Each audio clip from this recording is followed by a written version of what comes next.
Price Lord. அது சங்கீதமில் இந்த 21 வசனங்கள் 9, 10. உமது கோபத்தின் காலத்திலே அவர்களை அக்னி சூளையாக்கி போடுவீர். கர்த்தர் தமது கோபத்திலே அவர்களை அழிப்பார். அக்னி அவர்களை பட்சிக்கும். அவர்கள் கனியை பூமியில் இராதபடி நீர் அழித்து அவர்கள் சந்ததியை மனு புத்திரில் இராதபடி ஒளிய பண்ணுவீர். இது நம்மளுடைய 2ஆம் வருகையோடு ஒட்டி இருக்குது. கடவுள் நம்மளுக்கு பார்த்திங்கன்னா இன்றைக்கி நம்மளுக்கு ஒரு ஆசீர்வாதமாக அவரோட கிருபையில் இங்கே முன்னாடி நின்று நம்ம துதிக்கிறோம், அவரை ஸ்தோத்திரம் பண்ணுறோம், அவருக்கு நன்றி சொல்கிறோம். அதுக்காக தான் கூடுறோம். இல்லைன்னா நம்ம வீட்லேயே கூட இருந்துக்கலாமே. ஆனால் ஏன் இங்கே வரோம்? இங்கே வந்தால் தான் ஒரு முழுமை. அந்த முழுமையை நம்ம அந்த 2ஆம் வருகையில் சந்திக்கிறதுக்கு தான் கொண்டு வரோம். இது ரொம்ப ஆழமான ஒரு இதில் நம்ம தேவன் அழைத்து சொல்கிறார். அதில் இந்த சங்கீதத்தோடு கொஞ்சம் ஒட்டி அதோட நீதி தீர்ப்போட போவோம். 2 தெசலோனிக்கர் 2ஆவது அதிகாரம் 2ஆவது வசனம். ஒரு ஆவியினாலாவது வார்த்தையினாலாவது எங்களிடத்திலிருந்து வந்ததாய் தோன்றுகிற ஒரு நிருபத்தினாலாவது கிறிஸ்துவினுடைய நாள் சமீபமாய் இருக்கிறதாக சொல்லப்பட்டால் உடனே சஞ்சலப்படாமலும் கலங்காமலும் இருங்கள். இப்போ நம்மளுக்கு எல்லா சபையிலையும் நம்மளும் இங்கே சொல்றோம் இல்லையா, கிறிஸ்துவோட வருகை அது எப்படி சமீபமா இருக்கு நம்ம அறிஞ்சுக்கிறது? இது ஒரு வெளிப்படுத்தல மட்டும்தான் எல்லாருமே அந்த வார்த்தையை கொடுக்குறாங்க. இந்த சமீபமாக இருக்கிறது அப்படின்னு பவுலே அந்த காலத்தில் இன்னைக்கு 2000 வருஷம் ஆயிடுச்சு. ஆனால் அதில் சில அறிகுறிகளும் சில செயல்களும் நம்ம கண்ணிலையும் காதலையும் கேட்டு பார்த்துட்டு இருக்கிறத தான் கொண்டு வரும். அப்போ நம்மளை ஏன் கலங்காமல் இருங்க அப்படின்னு சொல்கிறாரு, பயப்படாதீங்கன்னு ஏன் சொல்கிறாரு?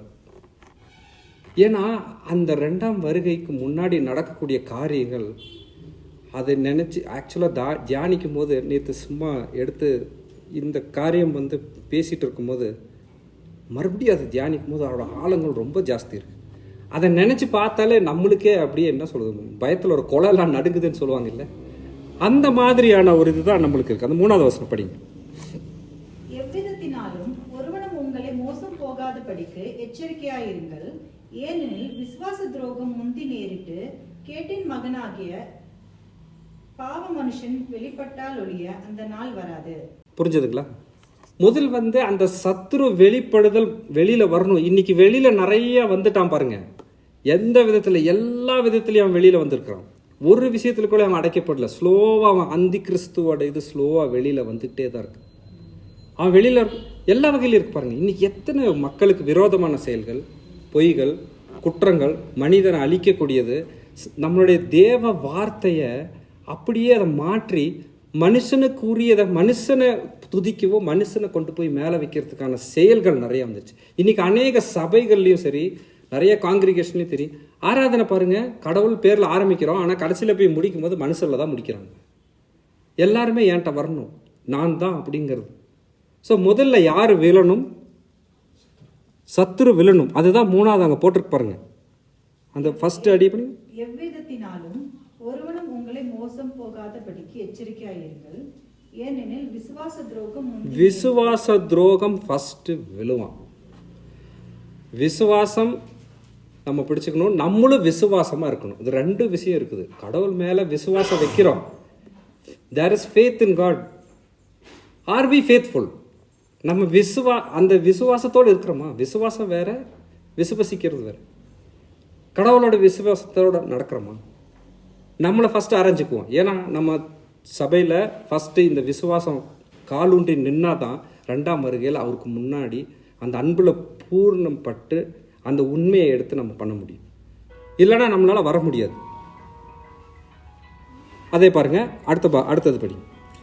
அவன் எதிர்த்து நிற்கிறனாயும் தேவன் எனப்படுவது எதுவோ ஆராதிக்கப்படுவது எதுவோ அவை எல்லாவற்றிற்கும் மேலாக தன்னை உயர்த்துகிறவனாயும் தேவனுடைய ஆலயத்தில் தேவன் போல உட்கார்ந்து தன்னைத்தான் தேவன் என்று காண்பிக்கிறனாயும் இருப்பான். பாரு, இன்னைக்கு தேவனுடைய வசனத்தை மீறி இருக்கிறவங்க இன்னைக்கு என்ன ஆயிடுச்சு பாருங்க. இன்னைக்கு வெளியில இருக்கிற மக்கள் இயேசுவை பத்தி இந்த சிலுவையோட செய்தி பைத்தியம் அப்படின்னு இன்னைக்கு உண்மையாயிட்டே வருது. அழிஞ்சு போறவனுக்கு அது பைத்தியமா தான் இருக்கு. ஆனா நம்மளுக்கும் அதுதான் தேவ பலன். அப்போ நான் தான் அப்படின்னு சொல்லி இன்னைக்கு எத்தனையோ பேர் மேலே ஏறி வந்துட்டாங்க பாருங்க. நீ மக்கள் எந்த கூட்டத்தை நோக்கி நகருது பாருங்க. எத்தனையோ பேர் நான் தான் கடவுள் ஏன்ட்டவங்க, அங்கே தான் கூட்டம் அதிகமாக இருக்கு. ஆனால் கடவுள் நான் தான் மெய்யான தேவன், அவரை ஆராதிக்கிற இடங்கள் ரொம்ப ஆட்கள் குறைவாக தான் இருக்கு.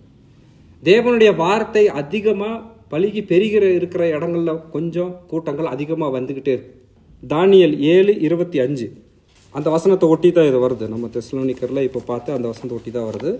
தானியேல் 7:25 உன்னதமானவருக்கு விரோதமாக வார்த்தைகளை பேசி உன்னதமானுடைய பசுவான்களை ஒடுக்கி காலங்களையும் பிரமாணங்களையும் மாற்ற நிற்பான். அவர்கள் ஒரு காலமும் காலங்களும் அரைக்காலமும் செல்லும் மட்டும் அவன் கையில் ஒப்புக் கொடுக்கப்படுவார்கள். பார்த்தீங்களா? இன்னைக்கு இவன் அந்த எந்திரிச்சு மேலே வரும்போது இந்த காலங்கள் ஃபுல்லாக அவன் கையில் அப்படியே போயிடும். நம்ம அந்த காலத்தில் மாற்றக்கூடாது, நம்ம அதில் மாட்டிக்க கூடவே கூடாது. சத்தியத்தில் மட்டும்தான் நம்ம பிடிச்சி நிற்கணும். அதுக்கும் தேவ வசனம் பின்னாடி நம்மளுக்கு கொடுக்குது நம்ம என்ன பண்ணணும்னு சொல்லி. ஸோ இவன் பார்த்தீங்கன்னா காலத்தையே மாற்றிடுறான் பாருங்க. அந்த காலம் அவன் கையில் போயிடுது. அந்த 3.5 வருடம் இருக்கு பார்த்தீங்களா? வெளிப்படுத்தல் 13:1-6 படித்தோம்னா தெரியும். அந்த 3.5 வருடம் கொடூரமான வருடமாக இருக்கும். அவன் கையில் அந்த ஆட்சி போகும். அதுக்குள்ளே நம்மெல்லாம் அவரோட சீக்கிரட்டான வருகையிலே சரி வந்தாலும் நம்ம போயிருக்கோம். அந்த 3.5 வருஷத்தை மாற்றினோம்னா எந்த மனுஷனும் ஏண்டா பிறந்தோம் அப்படிங்கிற மாதிரி இருக்கும். அந்த வெளிப்படுத்தல் 13:1-6 வரைக்கும் படித்து பாருங்க. ஏன்னா அது அவ்வளோ ஒரு கொடூரம், அவ்வளோ ஒரு மோசமான காலம். அந்த காலத்தை அந்த காலத்துக்கான எச்சரிப்பு நாள்களில் தான் நம்ம இப்போ இன்னைக்கு வாழ்ந்துட்டு இருக்கோம். அதே 8:25 படிங்க. தானியேல் 8:25 அவன் தன் உபயத்தினால் வஞ்சகத்தை கைகூடுவர் பண்ணி தன் இருதயத்தில் பெருமை கொண்டு நிர்விசாரத்தோடு இருக்கிற அநேகரை அழித்து அதிபதிகளுக்கு அதிபதியாய் இருக்கிறவர்களுக்கு விரோதமாய் எழும்புவான். ஆனாலும் அவன் கையின் அல்ல வேறு விதமாய் முறித்து போடப்படுவான். இப்போ அவன் முறித்து போடப்படணும். அதை தான் நம்ம அந்த 21 வருஷத்தில் பார்க்கணும். இவன் என்ன பண்ணுவான்னா மனித கோட்பாடுகளை அப்படியே பிடிச்சிட்டு கடவுளோட வசனங்களை கம்மி பண்ணிடுவோம். அப்போ தான் அந்த கடவுளோட வசனத்துக்கு பஞ்சம் வரும். அந்த பஞ்சம் வரும்போது தான் எதிர்த்து நிற்கிற காலங்கள் நம்மளால் நிற்க முடியாது. கடவுளே சாத்தானை எப்படி பண்ணுவாராம்? அவர் வாயினால், அவருடைய வாயினால், அவருடைய சத்தத்தினால தான் அவரை மரித்து போடுவார்னு நம்ம இந்த வசனத்தில் படிக்கிறோம். கீழே தெசலோனிக்கரில் இருக்குது. சரிங்களா? எங்கே பாருங்க, 8வது வசனம் படிங்க. 2 தெசலோனிக்கர் 2:8 நீக்கப்படும் போது அந்த அக்கிரமக்காரன் வெளிப்படுவான். அவனை கர்த்தர் தம்முடைய வாயின் சுவாசத்தினாலே அழித்து தம்முடைய வருகையின் பிரசன்னத்தினாலே நாசம் பண்ணுவார். தேவன் என்ன பண்ணுவார்? அவருடைய வாயினால் என்ன ஊதி போடுறது இல்லை. அவருடைய வாயினால் வந்த ஒவ்வொரு வசனங்களும் நம்ம வாயில் அப்படியே நிற்கணும். அப்போதான் முன்னாடி நிற்கிற சத்துருவை ஏற்றிக்கும். ஸோ நம்மளுக்கு எப்போதுமே இந்த எச்சரிப்பின் வார்த்தைகள் நம்மளுக்கு கூட இருந்தால் தான் அதில் நம்ம விழாமல் போகிறதுக்கான வழிகளை கடவுள் நமக்கு கொடுப்பார். எச்சரிப்பின் வார்த்தைகள் இல்லைன்னு எல்லா சபையும் எப்போதுமே ஆசீர்வாதத்தையே போதிச்சுட்டு இருந்தா அது ஒரு மனுஷனை தேட்டுறதுக்கு ஓகே. பட் அவன் அழியாமல் இருக்கிறதுக்கு வார்த்தை வேணும் இல்லையா? இந்த சபையில் நிறைய நம்ம எச்சரிப்பின் வார்த்தைகளை தான் நம்ம கேட்குறோம். ஏன் கேட்குறோம்? ஏன் கடவுள் எச்சரிப்பின் வார்த்தைகளை பேசுகிறார்? நம்ம விழுந்து போகக்கூடாதுன்றதுக்காக மட்டும்தான் தேவன் எச்சரிப்பின் வார்த்தை பேசுகிறார். இப்போ ஒரு குழந்தைய நம்ம சொல்கிறோம் பார்த்து போன்னு சொல்கிறோம். அவன் பார்த்து போனால் ஒன்றும் ஆகாது. ஏமாந்து அவன் தவறி விழுந்துட்டா அடிப்பட்டதுக்கு அப்புறம் நம்ம அழுது பிரயோஜனமே இல்லை. அதே தான் சபையும் சொல்லுது. விழுந்து போயிடக்கூடாது. சாத்தான் கண்டிப்பாக நம்மளை மைண்டை வாஷ் பண்ணும். மனித கோட்பாடுகளில் மாட்டுவோம். நம்ம திமோத்தியில் ரொம்ப அழகாக எழுதியிருக்கு. மனித கோட்பாடுகளை கண்டிப்பாக மாட்டுவோம். அது நம்மளுக்கு சத்தியம் தெரியலன்னா மாட்டி விழுந்துடும். இன்றைக்கி அநேக சபைகள் அப்படி தான் நடக்குது. இன்றைக்கி எத்தனை பேர் பாருங்கள், நிறைய நம்ம யூடியூப்லேயோ இந்த பாஸ்டர்ஸு இந்த பெரிய காங்கிரிகேஷன் பெரிய சபைகளில் பண்ணுற தப்புகள் எல்லாம் எடுத்து நம்ம கண்ணு முன்னாடி போடுறாங்க. எதுக்கு? அவங்க எல்லாம் நம்மளை கொச்சப்படுத்துகிறாங்க. அந்த கொச்சத்தனத்துக்கு நம்ம போயிடக்கூடாது. சத்தியத்தை மாற்றி பண்ணக்கூடாது. நம்ம பண்ணுறதுனால தான் மாட்டிக்கிறோம். இன்றைக்கி தேவனுடைய மகிமையை காண்றதுக்கு மக்கள் பெருசாக போகிறதே இல்லை. அவனுக்கோட தேவைகளுக்கு மட்டும்தான் போகிறாங்க. ஸோ இது மனித கோட்பாடு. அவன் கண்டிப்பாக பாருங்கள், அவன் வல்லமைகளை செய்வான்னு தான் இங்கே போட்டிருக்கு. அவன் ஒரு நிமிஷம்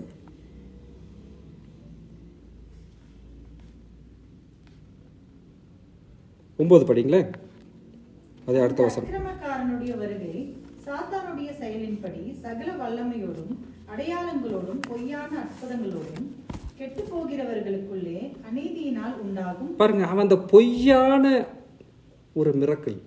இன்னைக்கு நிறைய பாருங்க, கடவுள் பேரை வச்சுக்கிட்டு எத்தனையோ பொய்யான ஒரு அதிசயங்களை காட்டிட்டு இருக்கான். அவன் கண்டிப்பாக அதை செய்வான். அதை இன்னைக்கு செஞ்சுட்டு இருக்கிறான். இதுதான் நம்ம கண்ணில் பார்க்குறோம். அதுதான் தேவனுடைய வருகை சமீபமாக இருக்குன்னு சொல்கிறான். ஏன்னா அவன் அதை ஆரம்பிச்சுட்டான் அவனோட வேலையை. இன்னைக்கு எவ்வளோ தவறி போகிறோம் பாருங்க. இன்னைக்கு நம்ம குழந்தைங்கள்லாம் ஒரு மொபைல் ஃபோனில் மாட்டினா ஒரு நாள் ஃபுல்லாக உட்காடுறாங்க. எங்கே பண்ணுறாங்கன்னே தெரியறதில்ல. இன்னைக்கு அநேகர்கள், நான் ஒரு டாக்குமெண்ட் பார்த்தேன், ஒரு நாளைக்கு 4 ஹவர் கம்ப்யூட்டரோ டிவியோ மொபைலோ ஏதோ ஒரு மனுஷன் பார்க்குறானோ அவனுக்கு ஞாபக சக்தி குறைஞ்சிட்டே வருதுன்னு. அது உண்மையாக நம்ம பார்க்குறோம். அப்போ கடவுளோட வசனத்தை கூட நம்மளால் ஞாபகத்துலேருந்து எடுத்துட முடியும். அவன் எப்படி கொண்டு போவான்? இந்த மாதிரி விஷயங்களில் தான் கொண்டு போவான். ஸோ சத்ரு அந்தி கிறிஸ்துவோட ஆட்சி ஸ்லோவாக தொடங்குறதுக்கு ஆரம்பமே காலத்தில் தான் நம்ம இருக்கிறோம். இப்போ இதை நம்ம வெளியில் சொன்னால் வேற மாதிரி இருக்கும். இவன் என்னையா சொல்கிறான்? ஆனால் தேவ வசனம் சொல்லுதே, அதை நம்ம கண்ணில் இப்போ பார்க்குறோமே, அதை நம்ம காதில் கேட்குறோமே, அதை நம்ம அனுபவிச்சுட்டு இருக்கிறோமே. அப்போ அது தேவ வசனம் ஸ்லோவாக நிறைவேறி கொண்டு வந்திருக்கிற காலத்தில் தான் நம்ம இருக்கிறோம். அப்போ அவன் பாருங்க, அவன் என்ன பவர்ஃபுல்லாக வரான்னு. மனுஷனின் மூலியமாக தான் அவன் வருவான். இன்னைக்கு எத்தனை ஆட்சிகள், இன்னைக்கு அந்த மிடில் ஈஸ்டில் எடுத்து பாருங்க, எத்தனை போர் பதற்றம். ஒரு மனுஷன் ஒரு அமைதியான சூழ்நிலைகள் இருக்க முடியுமா? என்னைக்கு என்ன நடக்கும், எந்த நிமிஷம் என்ன நடக்கும்னே தெரியாது. இதுக்கு காரணம் என்ன? அன்பில் அவங்க ஒற்றி வரல. 10வது வசனம், கெட்டு போகிறவர்களுக்குள்ளே அநீதியினால் உண்டாகும் சகலவித வஞ்சகத்தோடும் இருக்கும். ரட்சிக்கப்படத்தக்கதாய் சத்தியத்தின் மேலுள்ள அன்பை அவர்கள் அங்கீகரிக்காமல் போனபடியால் அப்படி நடக்கும். எதனால? எதை அங்கீகரிக்கல? சத்தியத்தின் மேல் இருக்கிற அன்பு. நம்மளுக்கு எங்க அன்பு வரணும்? சத்தியத்தின் மேல் இருக்கிற அன்பு கூடுனா மட்டும்தான் நம்மளால இதால வர முடியும். அவன் அதை இந்த சத்தியத்தின் மேல அன்பு இல்லை, அதை அவன் புறக்கணிக்கிறனால அதை மட்டும்தான் சாத்தான் வெற்றி பெறான். இன்னைக்கு எத்தனை பேர் நம்மளுக்கு சத்தியத்தின் மேல் அன்பு இல்லாமல் சுத்திட்டு இருக்காங்க பாருங்க. சூழ்நிலைகள் இருக்கும், சந்தர்ப்பங்கள் இருக்கும், அதையும் மீறி நம்ம சத்தியத்துக்குள்ள வந்தே ஆகும். இன்னைக்கு நம்ம படிக்கிறோம், ஆனால் வாழ்க்கை ஒரு நாள் ஃபுல்லாக அதிலேயே போகிறோமா? ஒரு பயம் இருக்கும் பாருங்க, ஏதாவது ஒன்று நடந்துருமோ. ஏன்னா சத்தியம் நம்மளை விடுதலையாக்கக்கூடிய வார்த்தைகள் நம்மளுக்குள்ள. ஸோ சாத்தான் சத்தியத்துக்கு விரோதமாக இருக்கிறான். அவன் அதை நேசிக்க மாட்டான். அவன் என்ன நினைச்சா, இயேசுவை சிலுவையில் முடிஞ்சிட்டான், காலம் முடிஞ்சிடுச்சு அப்படின்னு பைபிளில் முன்னாடி நம்ம பார்த்துருக்கோம். ஆனால் வெற்றி அங்கே தான் ஆரம்பிச்சதுன்னு அவனுக்கு தெரியல.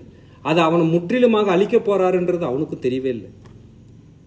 ஸோ இந்த 2ஆம் வருகையில் நம்ம ஓகே, இவ்வளோ எதிர்ப்பு வந்துருச்சு, நம்மளுக்கு இவ்வளோ எச்சரிப்பின் வார்த்தைகள் இருக்குது. அவன் கண்டிப்பாக வருவான். அவன் கடவுள், நான் தான் கடவுள்னு சொல்லுவான். நம்மளை நம்மளை அவன் வஞ்சிப்பான், நம்மளை அடக்குவான், அடக்குமுறை வரும். அப்போ நம்ம என்ன பண்ணணும்? எப்படி தப்பிக்கணும்? அதுக்கு நம்ம தேவனோட தான் போகணும். அது 13வது வசனத்தில் இருக்கு. கர்த்தருக்கு பிரியமான சகோதரரே, நீங்கள் ஆவியினாலே பரிசுத்தமாக்கப்படுகிறதாலும் சத்தியத்தை விசுவாசிக்கிறதுனாலும் ரட்சிப்படையும்படிக்கு ஆதி முதல் தேவன் உங்களை தெரிந்து கொண்டபடியினாலே நாங்கள் உங்களை குறித்து எப்பொழுதும் தேவனை ஸ்தோத்திரிக்க கடனாளிகளாயிருக்கின்றோம். அப்போ நம்ம என்ன பண்ணணும்? நம்ம கடனாளி என்னத்த இருக்கும்? தேவனுக்கு ஸ்தோத்திரம் பண்ணணும், அவருடைய வார்த்தையை பிடிச்சுக்கணும், அதன்படி நடக்கும்போது தான் அவர் கூட சஞ்சரிக்கணும்னா அந்த வார்த்தைகள் பிரகாரமே நடந்துட்டு இருக்கும்போது மட்டும்தான் நம்மளால் தப்பிக்க முடியும். இல்லைன்னா ஒன்றுமே பண்ண முடியாது. சோதனை வரும், அதிலிருந்து வெல்றதுக்கும் வழிகள் நம்மள்கிட்ட தான் இருக்கும். ஸோ இந்த 2ஆம் வருகையில் வர்றதுக்கு முன்னாடி இத்தனை பிரச்சனைகள் இருக்கு பாருங்க. அதுக்கப்புறம் ஒரு 1000 வருஷம் வர்றதுக்கு முன்னாடி அதெல்லாம் யார் இருக்க போகிறாங்கன்னு நமக்கு தெரியாது. நம்ம 2ஆம் வருகையில் வரும்போது எடுத்துக்கொள்ளணும். அதுக்கு முன்னாடி மறித்துட்டா அவர் கூட எழுந்து போயிடணும். அந்த ப்ரிப்பரேஷனுக்கு தான் இந்த எச்சரிப்பின் வார்த்தை. இன்றைக்கி நம்ம அதனால தான் பாருங்கள், அவர் ரொம்ப அழகாக போட்டிருக்கிறாரு இந்த 3வது வசனத்தை. நீங்கள் எங்கேயுமே டோன்ட் பி டிசீவ்டு, யாருனாலையும் நீங்கள் ஏமாந்துடாதீங்க. இன்றைக்கி எந்த சபையும் தேற்றி கொடுக்குற சபைகள் ரொம்ப கம்மி. நம்ம சபைகளில் அதுதான் நடக்குது. நிறையா தேற்றம் நிறையா இருக்குது, எச்சரிப்பின் வார்த்தை இருக்குது, வழி நடத்தல் அது இருக்குது. இது 2 சேர்ந்து தான் ஷைன் ஃபார் ஜீசஸ்ன்னே பண்ண முடியும். இல்லைன்னா எதுவுமே இதெல்லாம் பண்ணாமல் இருந்தால் கிறிஸ்துவாக எழுந்து பிரகாசிக்க முடியாது. ஸோ இங்கே ஒவ்வொருவரும் பிரகாசமாக இருக்கணும். 2ஆம் வருகையில் நம்ம போய் நிற்கணும். அதுக்கு தகுதி தான் நம்மளுக்கு. ஏன்னா எப்போதுமே நான் பைபிள் எடுத்து படிச்சேன்னா எப்போதுமே அவருக்குள்ளே என்ன இருக்குது அப்படிங்கிறத மட்டும்தான் தேடி நம்மளுக்கு வசனங்கள் போகுது. ஸோ அவருக்குள்ளே தான் இது அத்தனையும் இருக்குது. ஸோ அந்த கடைசி காலங்கள் 14வது வசனம் படிங்களேன். கடைசி காலத்தில் நம்ம என்ன பண்ணணும்? நீங்கள் நம்முடைய கர்த்தராகிய இயேசு கிறிஸ்துவின் மகிமை அடையும் பொருட்டாக எங்கள் சுவிசேஷத்தினாலே இந்த ரட்சிப்புக்கு அவர் உங்களை அழைத்தார். ஆமாம்,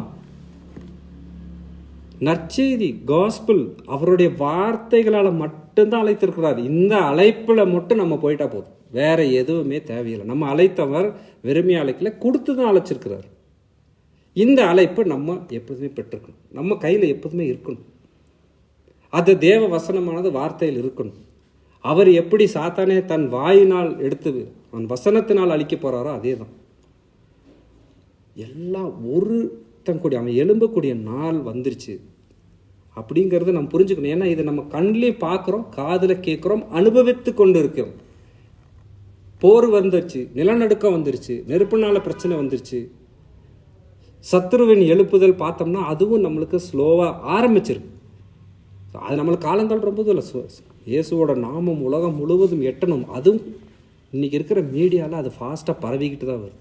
இயேசுன்ற நாமம் பார்த்திங்கன்னா உலகத்தில் எல்லா இடத்துலையும் பரவிட்டு தான் வருது. ஒரு வகையில் சாத்தா மொபைல் ஃபோன் மூலியமாகவோ இல்லை மீடியா மூலியமாகவோ கெட்டதை பரப்புனாலும் தேவனுடைய வசனம் அதுக்குள்ளே கலந்து பார்த்திங்கன்னா அதுவும் உலகம் ஃபுல்லாக போய் அவருடைய நாமம் ஒவ்வொரு இடத்துலையும் பரவிட்டு தரும். ஸோ நம்ம என்ன பண்ணணும்? எப்போதுமே நம்ம பவுல் அந்த 15வது அதிகாரத்தில் சொல்கிறாங்க, நான் கொடுத்த இன்ஸ்ட்ரக்ஷன், நான் கொடுத்த வழிமுறைகளை நீங்கள் கற்றுக்குங்க. ஆகையால் சகோதரரே, நீங்கள் நிலை கொண்டு வார்த்தையினாலாவது நிருபத்தினாலாவது நாங்கள் உங்களுக்கு உபதேசித்த முறைமைகளை கைக்கொள்ளுங்கள். இந்த ட்ரெடிஷன்ஸ், இந்த வழிமுறைகளை கைக்கொள்ளுங்கள். இந்த இயேசுவுக்காக பிரகாசி நம்ம எழுந்து நம்மளுக்கு ஒவ்வொரு வாரமும் புதன்கிழமையில் ஒன்று இருக்குது, ஒவ்வொரு குரூப்பாக நம்ம ப்ரேயர் பண்ணுறோம். எல்லாமே நம்மளை கைட்லைன்ஸ், இந்த கைட்லைன்ஸை பிடிச்சிட்டு போனாலே போதும். இந்த சபை யாரையுமே சறுக்கலான பாதைகளை கூட்டிகிட்டு போகவே இல்லை. இன்றைக்கி இந்த இடத்துல கடவுள் கிருபையினால் இன்றைக்கி நம்ம பேசுகிறோம் அப்படின்னா இங்கே வளர்ந்தது, இங்கே காலூன்றி நின்னது இயேசுவோட வசனத்தில். இந்த வசனத்தில் இன்றைக்கி எத்தனையோ பேர் ஒரு சின்ன சின்ன மெசேஜ் அனுப்பிச்சாலும் கூப்பிட்டு சொல்கிறாங்க, நீங்கள் எங்கே போகிறீங்க? எங்களுக்கு அங்கே தான். அதை நாங்கள் விட்டு கொடுக்குறதே கிடையாது. என்ன தனிமையாக நம்ம மெசேஜ் போட்டாலும் எப்படி அப்படின்னா அது எங்கே நம்மளுக்கு கற்றுக் கொடுக்கப்பட்டதோ, கடவுள் எங்கே எடுத்து நம்ம பயன்படுத்துகிறாரோ அதை நம்ம முத்திரையிடணும், அந்த இடத்துல சொல்லணும். ஸோ இயேசுக்காக பிரகாசிக்கக்கூடிய ஒரு ஸ்தலம். நான் இங்கே வந்தது ஒரு பெரிய கொடுப்படியாக நான் எடுக்கிறேன். ஏன்னா இங்கே வராமல் போயிருந்தால் நான் எப்படி போயிருப்பேன் எனக்கு தெரியாது. என் வாயிலிருந்து ஃபஸ்ட்டு யோவான் 1:1 வசனம் எப்படி வந்ததுன்னு தெரியாது. அந்த வசனத்தை நான் படித்ததே கிடையாது முன்னாடி. இது நிறைய தடவை சொல்லியிருக்கோம். ஏன்னா இங்கே வரலன்னா இவ்வளோ கட்டு கொடுத்துருக்க மாட்டார் கடவுள். ஏன்னா இருக்கிற பாரம்பரியத்திலேருந்து எல்லாம் பிரித்து வெளியில் இதுதான்ப்பா வழி, நீ இந்த வழியில் போ அப்படின்னு அந்த நாளில் ஆரம்பித்த பயணம் இது வரைக்கும் குறையில்லாமல் தான் போகுது. உலகப்பூர்வமாக விட்டுருங்க, அதெல்லாம் நிறைய பிரச்சனைகள் இருக்க தான் செய்யும். அதை மேற்கொள்கிறதுக்கு நம்மளுக்கு கடவுளை ஒரு அறிவு கொடுத்துருக்காரு, அது வெளியில் நம்ம வரணும். ஆனால் இன்னைக்கு தைரியமாக இல்லை, நான் இயேசுக்காக பிரகாசிக்கிறதுக்கு 2வது வருகையில் நிற்கிறதுக்கு தகுதியாக நான் பண்ணிக்கிட்டே இருக்கிறேன் அப்படின்னு பெருமையாக சொல்லுவேன். நம்ம எந்த ஒரு மனிதனோட கோட்பாடுலையோ சாஸ்திரம் சம்பிரதாயங்களில் நிற்கிறதே இல்லை. என் பிள்ளைகளையும் அந்த வழியில் தான் கொண்டு வரோம். ஒரு கன்வெர்ட் என்ன கல்யாணம் பண்ண மூலிமா அவங்க அவங்களும் இந்த இதில் ஏற்றுக்கிட்டு வராங்கன்னா அது ரொம்ப பெருசு. இன்றைக்கி பாருங்கள், இந்த மாதம் செப்டம்பர் மாதம் சில காங்கிரிகேஷன்லாம் பார்த்தீங்கன்னா ஃபெஸ்டிவலில் சிலைகள் அநேகம் பண்ணவே கூடாதுன்னு போட்டிருக்கேன். நான் மட்டும்தான் இருக்கிறேன் அப்படிங்கிற சொல்கிற தேவனை விட்டுட்டு இன்றைக்கி எங்கேயோ பிரித்து போயிட்டோம். இதுதாங்க சத்ருவோட ஆரம்ப நாட்கள். சிலையில் வணங்குற அந்த புறஜாதி மக்கள்கிட்ட ஒரு சிலையை தான் வச்சுருக்கிறான் உள்ள. ஆனால் நம்மளும் நிறைய திருச்சபைகளில் பார்க்குறோம், உள்ள ஃபுல்லாக சிலை தான் இருக்குது. எங்கே போய் கும்பிடணும்னு அவனுக்கு தெரிய மாட்டேங்குது. போகிறவங்களாம் ஒவ்வொரு சிலையை கும்பிட்டு இருக்கிறான். அது கேட்டுக்கு வெளியே வச்சுருக்கிறான், அதை நின்று கும்பிடுறான். ஆனால் புறஜாதி மக்கள் பாருங்கள், அவங்கள தப்பு சொல்ல முடியாது, ஏன்னா அவங்க வளர்ந்த விதம் அப்படி. ஆனால் நம்ம எல்லாரும் இயேசுன்ற நாமத்தை அறிஞ்சிக்கிட்டு அவரை ஓரமாக வச்சுட்டு மற்றதெல்லாம் முன்குறிச்சு வச்சுட்டோம். இதுதான் அந்தி கிறிஸ்துவோட ஆரம்பம். இது அவங்களுக்கு தெரியாது. இது நீங்கள் எடுத்து சொல்லி வெளியே நின்று பாருங்கள், நம்மளை கொல்ல வந்துடுவான். ஏன்னா அவங்க வளர்ந்த விதம் அந்த மாதிரி, வார்த்தையில் வளரவே இல்லை. ஸோ நம்மளுக்கு இன்றைக்கி கொடுக்கப்பட்ட இந்த எச்சரிப்பின் வார்த்தை என்னென்னா, 2ஆம் வருகையில் கண்டிப்பாக சத்துரு வரதான் போகிறான். அவன் ஆரம்பிச்சிட்டான் அவன் வேலையை. இதை நம்ம ஏதாவது வெளியில் நீங்கள் போய் வேறு சபைகளில் இந்த மாதிரியெல்லாம் எடுத்து போதிக்கிறதே கிடையாது. தியானிக்கும் போது பார்த்தா ஆமாம், யோசிச்சு பாருங்கள், நம்ம குடும்பத்திலேயே எத்தனை முறை தவறுறோம். நம்ம அங்கே நடக்கும்போது அங்கே சத்துரோட வேலைப்பாடுகள் நடந்துட்டு தான் இருக்குது. இன்னைக்கு நம்மளை வார்த்தைகளை வெளியில் விடாத அளவுக்கு இந்த சபையிலே எத்தனை தொந்தரவுகள் பாருங்க, எவ்வளோ தடைகள் பாருங்க. இது எல்லாம் அவன் ஏற்படுது. ஏன்னா சத்தியம் வெளியில் வந்துருச்சுன்னா இந்த சத்தியத்தில் அன்பு கொள்ளாத மக்கள் நிறைய பேர் இருக்காங்க பாருங்க, அவங்கள விடுதலை அடைஞ்சிருவாங்க. அதை தடுக்கிறதுக்கு தான் பார்க்குறாங்க. ஸோ இன்னைக்கு இந்த எச்சரிப்பின் வார்த்தை எடுத்துக்குவோம். தேவன் நம்மளுக்கு சத்துருவை அவர் காலில் போட்டு மிதிக்க அவர் ரெடியாக இருக்கிறாரு. அதுக்கு உறுதுணையாக நம்ம இருக்கணும், நம்ம விழுந்து போயிருக்கிறோம். ஸோ இந்த நாளில் இந்த சாப்டர் தியானிப்போம். அதில் அநேக சத்தியங்கள் அடங்கியிருக்குது. நம்ம செய்ய வேண்டியதெல்லாம் தேவன் அழைத்த சுவிசேஷம், ரட்சிப்பின் சுவிசேஷத்தை பிடிச்சிக்கும். பவுல் எடுத்துரைத்தார் பாருங்க, அந்த அளவுக்கான இன்ஸ்ட்ரக்ஷன் ஃபுல்லாக நம்மளுக்கு இந்த சபையில் கிடைக்குது. அதை பொக்கிஷமாக வாங்கி வச்சுக்குவோம். அந்த வழியில் நடந்தால் போதும். எனக்கு தெரியல அப்படின்னு இன்றைக்கி யாருமே நம்ம சபையில் சொல்ல முடியாது. ஏன்னா எனக்கு தெரிஞ்ச ஒரு 3 வருஷமாக நம்ம ஆன்லைன் ப்ரேயரும் சரி, குரூப்பாக ப்ரேயரும் சரி நடந்துகிட்டே தான் இருக்குது, ஓயாமல் நடக்குது. அதில் எந்த வசனம் இல்லைன்னு சொல்ல முடியும்? ஹோல் பைபிள் ஆல்மோஸ்ட் கவர் பண்ணியிருக்கிறோம் நம்ம. அதில் 1-2 வசனங்கள் நம்ம தென்படாமல் இருந்திருக்கோம். அந்த நேரத்துக்கு அது தேவைப்படாமல் இருக்கலாம். ஆனால் நம்ம போய் படிக்கணும். ஒரு நாள் முழுவதும் நம்ம எத்தனையோ வேலைகள் செய்கிறோம். தேவனுக்காக கொஞ்சம் நேரம் ஒதுக்கி நம்ம பண்ணோம்னா இந்த எச்சரிப்பின் வார்த்தைகள் நம்மளுக்கு பலமாக தான் இருக்கும்.